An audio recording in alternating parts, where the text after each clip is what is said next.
Hey, friends, we don't get to overlook people Jesus ran straight towards. That's going to be our theme encouragement for our video for the day. If you've, you should read all of John chapter 4. We're going to be in it for a bunch of videos. We're going to read verses 8 to 6 here in a minute. But that's going to be what we're going to be talking about is that followers of Jesus, we shouldn't be overlooking the people that Jesus ran straight towards. Here's what it says.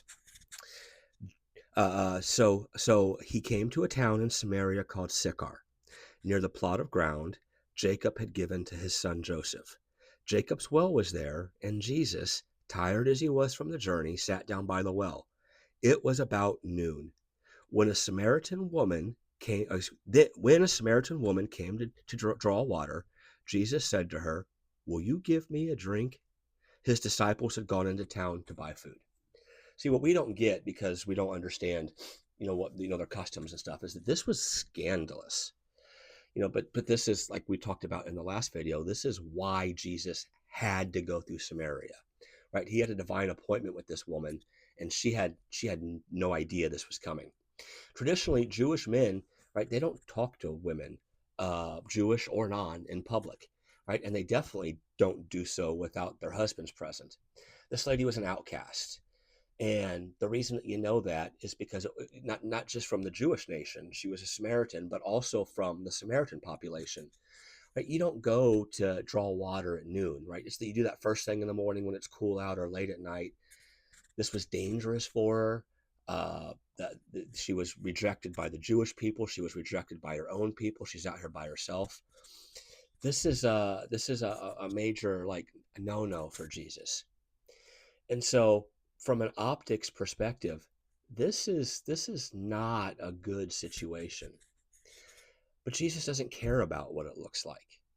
He runs towards the people most good church people run away from. He's going to do the right thing. And in this situation, it was to spend some time with this woman that nobody else would. And so I want to ask you, who do you overlook, right? Who do you like, give this, like you can't see them whenever, right? Either metaphorically or actually, when you're driving down the road or when you're in the store.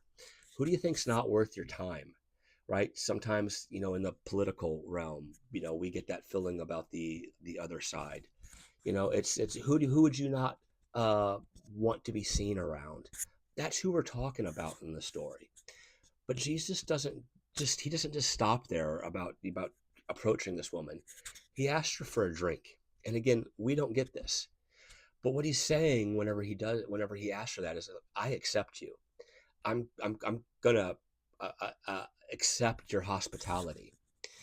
Later on, or excuse me, a few videos ago, in Jesus' conversation with Nicodemus, we learned that Jesus's promise was for everybody. And now he's going to make good on that promise, right? First, it was for, Nicodemus, the shirt and tie, the upright guy. And now it's for the outcast. It's for the person that you and I, that we overlook. We don't get to overlook people that Jesus ran straight towards. Have a beautiful day. Bye-bye.